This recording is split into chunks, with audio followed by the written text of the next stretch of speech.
ഇതിൽ താങ്കൾക്ക് ഉണ്ടാവേണ്ട വിയോജിപ്പ്, താങ്കളുടെ അഭിപ്രായം താങ്കൾക്ക് പറയാം. പക്ഷെ എങ്കിലും താങ്കൾക്ക് ഉണ്ടാവേണ്ട വിയോജിപ്പ്, മനുഷ്യനെ സംബന്ധിച്ചിടത്തോളം അദൃശ്യവും അഭൗതികവുമായ ജിന്ന്, അതിനോട് താങ്കൾക്ക് വിയോജിപ്പ് ഉണ്ടാവണം. അപ്പോഴേ ഉള്ളൂ എന്റെ വ്യവസ്ഥയോട് താങ്കൾക്ക് വിയോജിപ്പാവുള്ളൂ.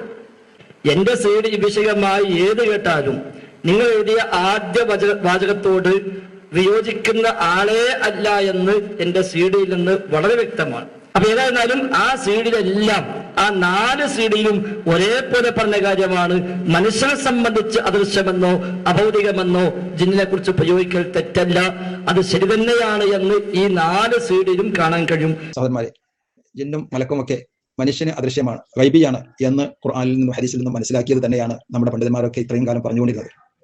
അഥവാ നമ്മുടെ കാര്യകാല ബന്ധങ്ങൾക്ക് അപ്പുറമാണ്, നമുക്ക് അവരുമായി ബന്ധപ്പെടുവാനുള്ള മാർഗങ്ങളില്ല. വഹ്യിന്റെ അടിസ്ഥാനത്തിൽ എന്താണോ നമുക്ക് വിവരം വന്നിട്ടുള്ളത് അത് നമ്മൾ വിശ്വസിക്കുന്നു.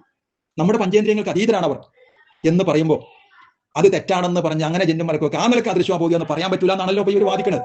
എന്തിനാണ് അബ്ദുറഹ്മാൻ സലാഹി നിങ്ങൾ ഇങ്ങനെ ആളുകളെ കബളിപ്പിക്കുകയും തെറ്റിദ്ധരിപ്പിക്കുകയും ചെയ്യുന്നത്?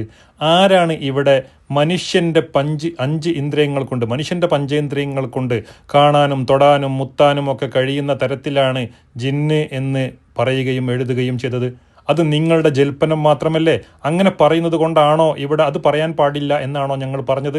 നിങ്ങൾ ആളുകളെ കബളിപ്പിക്കുക തെറ്റിദ്ധരിപ്പിക്കുകയും ചെയ്യല്ലേ? കോഴിച്ചന സംവാദ വ്യവസ്ഥയിൽ തന്നെ ഈ വിഷയം ഉണ്ടാവുകയും അഭൗതികം എന്ന് പറയുന്നത് കൊണ്ടുള്ള വിവക്ഷ എന്ത് എന്ന് കൃത്യമായി അവിടെ ഡിഫൈൻ ചെയ്യുകയും അതേപോലെ അനവധി മുഖാമുഖങ്ങളിലൂടെ എന്താണ് മനുഷ്യനെ സംബന്ധിച്ച് അദൃശ്യം അഭൗതികം എന്ന് പറയുന്നതിൽ തെറ്റില്ല.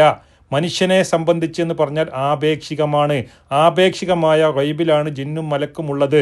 അപ്പോൾ തന്നെ നമ്മളിവിടെ വളരെ കൃത്യമായി അത് ഡിഫൈൻ ചെയ്തിട്ടുണ്ട്. നേരെ മറിച്ച് ഇവിടെ തൗഹീദും ഷിർക്കും അത് നിങ്ങൾ അവിടെ മറച്ചു വെക്കുക.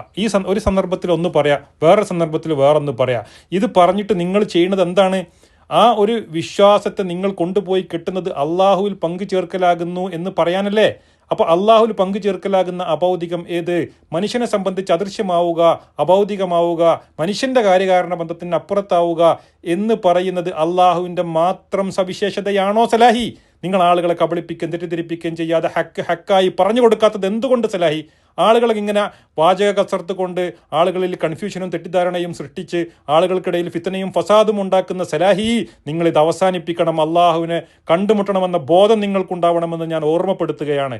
അതുകൊണ്ട് ഇവിടെ നമ്മൾ നാളിതുവരെ പറഞ്ഞതും പഠിപ്പിച്ചതുമായ യാഥാർത്ഥ്യം, കാര്യകാരണ ബന്ധങ്ങൾക്ക് അതീതമായ രീതിയിൽ, അഭൗതികമായ രീതിയിൽ ഉപകാരോപദ്രവം ചെയ്യാൻ അള്ളാഹുവിന് മാത്രമേ കഴിയൂ എന്ന് പറയുമ്പോൾ വിവക്ഷിക്കുന്ന അഭൗതികം, കാര്യകാരണ ബന്ധങ്ങൾക്ക് അതീതം എന്നതുകൊണ്ട് അർത്ഥമാക്കുന്നത് സൃഷ്ടാവായ അള്ളാഹുവിന് മാത്രം പ്രത്യേകമായത് എന്ന അർത്ഥത്തിലല്ലേ?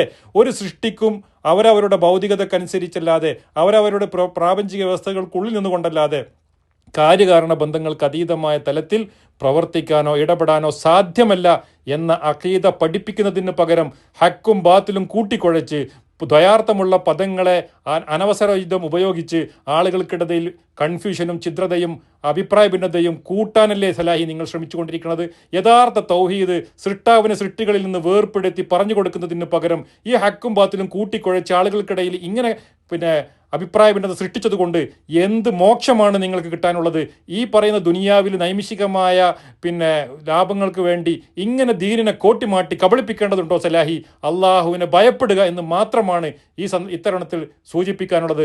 അള്ളാഹു ഹക്കായി ഇവിടെ നിലനിർത്തുക തന്നെ ചെയ്യും. അവൻ്റെ ദീനിനെ ഏത് കൊമ്പൻ വന്ന് ദുർവ്യാഖ്യാനിച്ചാലും ഇത് പ്രകൃതി മതമായതുകൊണ്ട് തന്നെ ഏതൊരു സാധാരണക്കാരനും കൃത്യമായി മനസ്സിലാക്കാനും ഉൾക്കൊള്ളാനും കഴിയുന്ന പ്രകൃതി മതമാണ് ഇസ്ലാം എന്ന യാഥാർത്ഥ്യം വിസ്മരിച്ചുകൊണ്ട് ഈ പാഴ്വേലയ്ക്ക് നിങ്ങൾ മുതിരരുതേ സലാഹി എന്നാണ് എനിക്ക് ഓർമ്മിക്കാനുള്ളത്. അള്ളാഹു ഹക്കായി മനസ്സിലാക്കുവാനും സത്യത്തിൽ ഉറച്ചു നിൽക്കുവാനും സർവശക്തൻ നമുക്ക് തൗഫീക്ക് പ്രദാനം ചെയ്യുമാറാകട്ടെ.